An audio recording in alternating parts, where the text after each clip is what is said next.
আসসালামু আলাইকুম রহমতুল্লাহি ওয়া বারাকাতুহু। আমি এই মুহূর্তে অবস্থান করতেছি আমাদের এলাকার আমাদের ধর্মীয় প্রতিষ্ঠান দক্ষিণ বরকুল বাইতুল মামুর জামে মসজিদ কমপ্লেক্সে।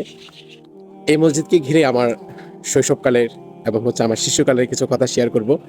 মসজিদের অভ্যন্তরীণ কোনো বিষয় নিয়ে কথা বলবো না, ভাইকে কিছু বিষয়ে আমার সাথে সম্পৃক্ত কিছু বিষয় নিয়ে কথা বলবো ইনশাআল্লাহ।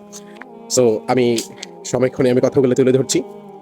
আমি যখন খুব ছোট, আমি যখন একেবারে খুব ছোট, ছোট বলতে যখন ক্লাস থ্রিতে কি বা ক্লাস ফোরে পড়ি, তখন আমি এই মসজিদে বেশিরভাগ সময় চেষ্টা করতাম আজান দেওয়ার জন্য।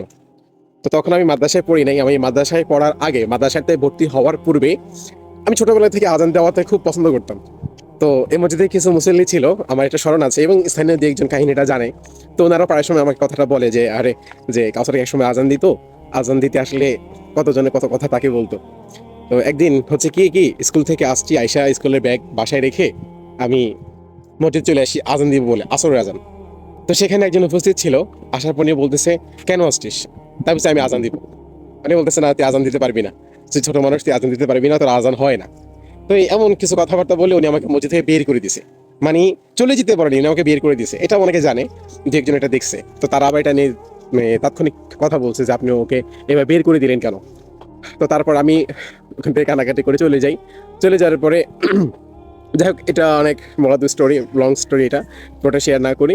তো এই মসজিদ থেকে আমি আমি কেন আজান দিই সেজন্য আমাকে একসময় বের করে দেওয়া হয়।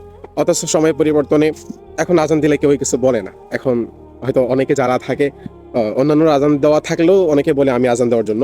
তো যাই হোক, এটা হচ্ছে অন্য সাবজেক্ট।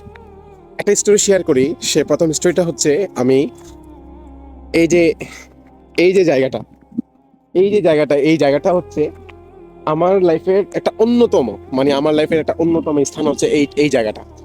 আমি যখন সুযোগ পাইতাম, বিশেষ করে শুক্রবার দিন যখন স্কুল বন্ধ থাকতো, স্কুলের সময়, মাদ্রাসা লাইফে অতটা সুযোগ পাইনি বা এটা কখনো হয়নি।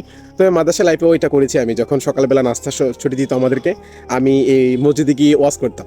আমার ছোট ছোট ইসলামিক এই বই ছিল, সাহিত্য ছিল, ছোটবেলা থেকে বই পড়ার ওই অভ্যাসটা ছিল।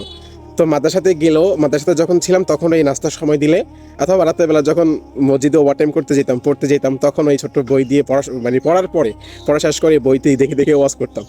আর এই জায়গার কাহিনীটা যদি বলি, আমি বোতল আছে, এই বোতলের মুখ কেটে মাইক বানাইয়া এখানে একটা গাছ ছিল, ছোট একটা গাছ ছিল, ওই গাছের মাথায় ওই বোতলটার বাইন্দা মাইক বানাইয়া ওটার মধ্যে দড়ি লাগাইয়া, এরপর স্ট্যান্ড, গাছ লাঠি গুইপা স্ট্যান্ড বানাইয়া এটা মাইক্রোফোন বানাইয়া এই জায়গায় বসে বসে আমি ওয়াজ করতাম। এই জায়গাটাতে বসে বসে আমি ওয়াজ করতাম। আমি প্রায় সময় যখন এখানে খেলি, আমরা এই জায়গায় খেলাধুলা করি, এই মসজিদের এই মাঠাতে আমরা খেলাধুলা করি। তো প্রায় সময় যখন খেলাধুলা করতে আসি, তখন এই জায়গাটার দিকে আমার যখন নজর পড়ে, খুব হাসি পায়, মানে নিজের মধ্যে নিজেকে খুব কেমন জানি লাগে। এরপর প্রায় সময় ভাবি, আরে ওই সময়টা কত সুন্দর ছিল। হয়তো এত অত্যাধুনিক কিছু বুঝতাম না, জানতাম না, বা এতটুকু কিছু বুঝি নেই, কিন্তু ওই সময়টা যখন মনে পড়ে, আমার ওই সময়কার কথা, আমার ওই সময়কার কথা বলার ধরন বা ইচ্ছে শক্তি, ওগুলো মনে পড়লে এখন খুব হাসি পায়, কেমন জানি লাগে। এই হচ্ছে বিষয়। তো এটা নিয়ে আরো অনেকগুলো কাহিনী আছে। তারপর হচ্ছে এই মসজিদ, যে মসজিদের কথা ফার্স্ট বললাম, এই মসজিদটা হচ্ছে আমার শিক্ষা জীবনের দ্বিতীয় স্টেপ। আমার দ্বিতীয় ধাপ হচ্ছে এই মসজিদটা। আমি কোরআন শিখতে শুরু করার যে স্টেপটা, প্রথম স্টেপ হচ্ছে আমাদের রাইসবাজার যে মসজিদ, ইনশাল্লাহ নেক্সট ওই মসজিদকে নিয়ে আমি ভিডিও করার চেষ্টা করব, কথা বলার চেষ্টা করব, বা ওই মসজিদকে ঘিরে আমার কি লুকিয়ে আছে বা কি হিস্টোরি আছে, আমি এটা তুলে ধরবো ইনশাল্লাহ। তো আমি এই মসজিদটা হচ্ছে আমার বিশেষ করে আমার এই কোরআন শিক্ষার, ধর্মীয় শিক্ষার দ্বিতীয় প্রতিষ্ঠান হচ্ছে এটা। এখানে কোরআন শিখেছি, এবং কোরআন বলতে আমি এখানে আমপাড়া পড়তাম, এখানে আমপাড়া শিখেছি। আমপাড়া শিখে এরপরে হচ্ছে এখান থেকে আমি মাদ্রাসায় চলে যাই। তো এই হচ্ছে আমার এই মসজিদের সাথে সম্পৃক্ত, এবং মসজিদের চারিপাশকে ঘিরে আমার সাথে ঘটে যাওয়ার যে বিষয়গুলি, সেগুলি হচ্ছে এটা। তো যাই হোক, এটা হচ্ছে আজকের মতো আমি চেষ্টা করেছি সবগুলো বিষয় তুলে ধরার জন্য। আমার এই মসজিদের আশেপাশে ঘিরে যতটুকু পারছি তুলে ধরছি, হয়তো অনেকগুলো বিষয় স্কিপ হয়েছে। তবে যদি কখনো স্মরণ পড়ে, ইনশাল্লাহ নেক্সট আবারও আসবো। আসসালামু আলাইকুম।